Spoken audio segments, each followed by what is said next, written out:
Muy buenos días, compañeros. Somos parte del equipo que vamos a presentar nuestro proyecto final de física computacional. Me voy a presentar. Mi nombre es Josué Yael Aguirre Muñoz. Yo voy a presentar la parte de la derivación de las ecuaciones de Navier-Stokes. Y mis compañeros de equipo son Humberto Maximiliano y José Alejandro. Vamos a tratar de construir las ecuaciones de Navier-Stokes desde sus puntos más fundamentales. El chiste es descomponerla para que sea tan simple que no quepa duda de cómo es que se usa la lógica para poder llegar a ellas. Vamos a poner a lo que queremos llegar desde un principio y explicar qué son las ecuaciones de Navier-Stokes, pues solamente son un sistema de ecuaciones diferenciales parciales que gobiernan el movimiento de un fluido newtoniano que puede ser líquido o gas. Y a continuación vemos lo que sería la ecuación de Navier-Stokes que vamos a querer llegar. Esa es la forma que vamos a querer tener al final. Primero que nada, vamos a introducir el principio de conservación, que es de los conceptos más fundamentales de la física. Vamos a notar que aunque Navier-Stokes sea una ecuación muy compleja, tiene todo lo más sencillo dentro de ella. Simplemente es una contribución de mucha lógica sencilla que podemos ver y hemos sabido desde niveles tan fundamentales como secundaria. Partimos de la segunda ley de Newton, simplemente. Una suma de fuerzas es igual a la masa por aceleración. Eso es lo que vamos a tener al final. Simplemente vamos a derivar la de Navier-Stokes hasta que nos dé esa forma. Una suma de fuerzas igual a algo más con la derivada de la velocidad con respecto a tiempo. Hablamos del principio de conservación de momento, en donde podemos descomponer la parte izquierda de manera en que tengamos el momento con respecto al tiempo en sus coordenadas X, Y y Z. Es algo sencillo, lo descomponemos y tiene esa forma. Simplemente para decir de qué manera de qué manera podemos descomponer esto en cuadritos pequeños. Bueno, en este caso vamos a utilizar un control de volumen infinitesimal, que es un método para poder manejar las ecuaciones de Navier-Stokes, en donde vamos a descomponer, si es un flujo, vamos a poder descomponerlo en líneas de flujo. Si a su vez estas líneas de flujo también la podemos descomponer en componentes infinitesimales, en cuadritos infinitesimales, en controles de volumen infinitesimales. Eso es lo que quiere decir. Las, lo que vamos a necesitar de estas ecuaciones va a ser que sea un fluido estable, que sea continuo y que sea función claramente. De esta manera podemos utilizar todos los métodos que vamos a ver a continuación. El control de volumen infinitesimal. Simplemente cuando nosotros queremos analizar un marco de referencia, en este caso un fluido, podemos agarrar un cubito en 3 dimensiones o dos, dependiendo sea el caso que vamos a resolver. Y vamos a hacer un análisis de fuerzas.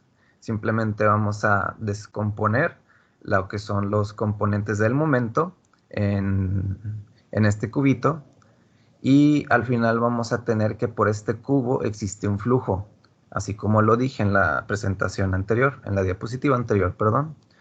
Vamos a tener un flujo que va a cambiar con respecto al tiempo, que sea con lo que entra y con lo que sale, y lo podemos definir por esa derivada temporal. Ahí tenemos las componentes del momento en X, Y y Z, cosa que ya descompusimos en la conservación de momento. Vamos a derivar los términos convectivos de la ecuación de NS. Simplemente lo que vamos a hacer es hacer una sumatoria de las tres componentes I, J y K de, de la derivación del control de volumen y vamos a tratarla como una derivada con respecto al tiempo. Es lo que decía, por ahí va a existir un flujo de líquido y simplemente vamos a hacer el tratamiento adecuado. Para un volumen infinitesimal con densidad uniforme, eso es algo muy importante, tenemos lo siguiente. Ahí es donde estamos metiendo los conceptos que nos van a llevar al final tener las condiciones perfectas para poder modelar un líquido. Vamos a tener una variable de densidad, vamos a tener una variable o constante de presión, vamos a tener viscosidad, vamos a tener esa suma de fuerzas que vamos a necesitar de la parte izquierda de la segunda ley de Newton. Ahí la tenemos en dx, dy y dz. Y seguimos. Físicamente, lo que es la derivada del tiempo de x, y y z son los componentes de la velocidad. Claramente, es algo muy sencillo de entender.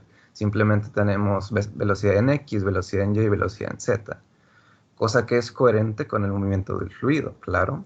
Y matemáticamente, estos términos representan la parte izquierda de la segunda ley de Newton. No es nada más y nada más sencillo que eso. Simplemente acabamos de obtener la parte izquierda o derecha, perdón, creo que es derecha, sí, de la ley de Newton. Ahora vamos a concluir con los términos forzados. A partir de aquí vamos a obtener así la parte izquierda, que sería la suma de fuerzas. Simplemente vamos a hacer un análisis de nuevo de un cubito y ahora vamos a decir, bueno, en este cubito, ¿qué fuerzas están actuando? Primero dijimos, bueno, ¿en qué manera puedo describir el momento? Ahora, ¿qué es lo que le está pasando a este control de volumen? Simplemente tenemos fuerza de presión, fuerza en viscosidad y fuerza en otras componentes también, y las podemos ver actuando en las siguientes flechas, ¿no? Se actúa en este fluido de manera que se produce una aceleración. De ahí es donde vamos a obtener lo que es su comportamiento por medio de qué tanto se está acelerando. Bueno, haciendo el análisis de estas fuerzas, sea la presión, viscosidad y la tercera, simplemente vamos a regresarnos a lo que era nuestra ecuación de densidad para x, y z. Y de aquí lo que vamos a hacer es simplemente un tratamiento en donde vamos a decir, bueno, aquí tengo mi suma de fuerzas en x, mi suma de fuerzas en y y mi suma de fuerzas en z, descomponiéndolo en componentes y diciendo tenemos la densidad y ponemos de una parte lo que sería la parte derecha la ley de Newton y en la parte izquierda la suma de fuerzas correspondiente junto con la gravedad. Como la gravedad siempre está presente, siempre vamos a ver la gravedad en x y z también. Bueno, primero es cómo va a quedar. Ahora, ¿qué son las fuerzas? ¿Cuál es la fuerza de presión? Bueno, la fuerza de presión está definida de la siguiente manera y simplemente lo que vamos a estar haciendo es ahora descomponer también en 3 dimensiones lo que sería en este caso para la presión y podemos ver cómo queda las ecuaciones.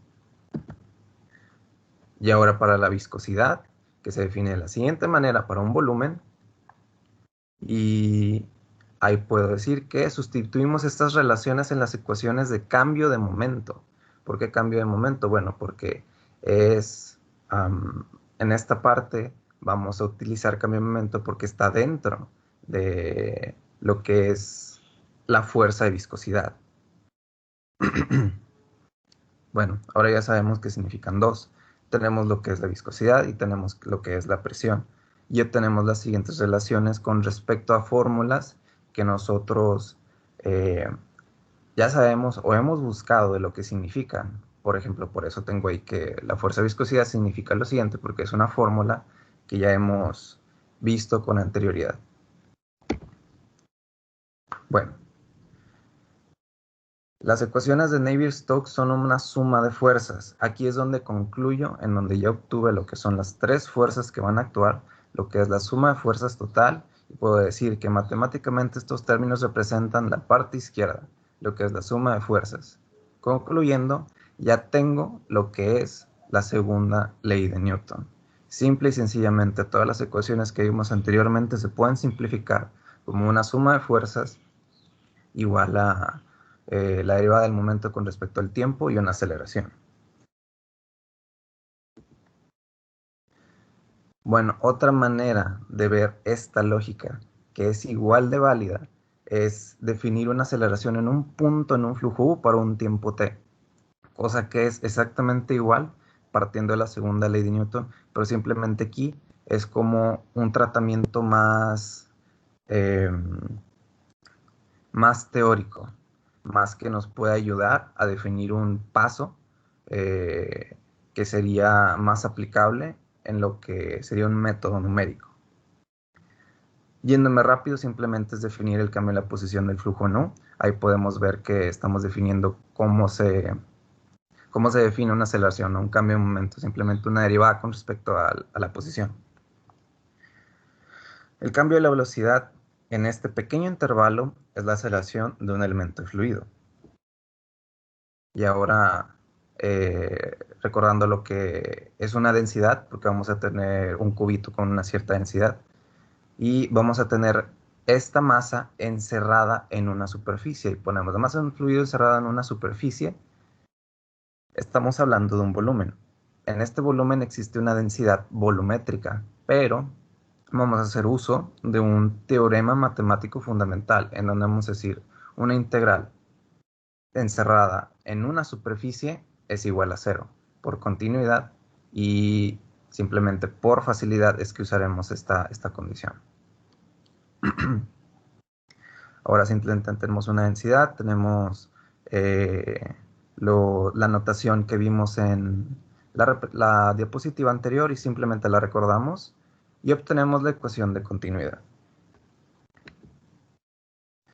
Ahora, para nuestro caso, en ecuaciones para líquidos incomprensibles, porque eso es algo importante, porque existen derivaciones para Navier-Stokes para líquidos compresibles e incomprensibles. Claramente, mientras más dificultades le agregues, más variables le agregues, se va a hacer más complicado el problema, pero podemos simplificarlo diciendo que nuestro líquido no se puede comprimir. Y de esta manera obtenemos las siguientes ecuaciones, que simplemente la suma de fuerzas, la suma de... ahí podemos representar lo que son los matrices de tensores, o sea, las tensiones que va a sufrir nuestro volumen, y simplemente regresamos a las coordenadas de momento en X, Y y Z, obteniendo matrices, obteniendo la segunda ley de Newton, cosa que ya hemos visto. Ahora, tenemos estrés normales y estrés tangenciales. Esto va a ser importante porque en las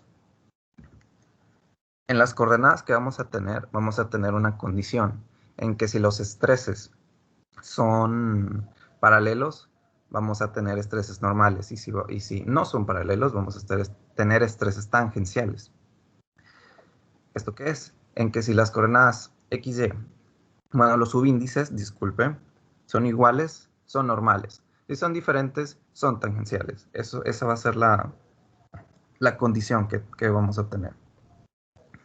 Y simplemente tenemos la suma de fuerzas, los cambios de momento, los cambios en la presión, en la viscosidad, densidad y lo que es definir un flujo dentro de nuestro control de volumen, obtenemos las ecuaciones simplificadas de Navier-Stokes.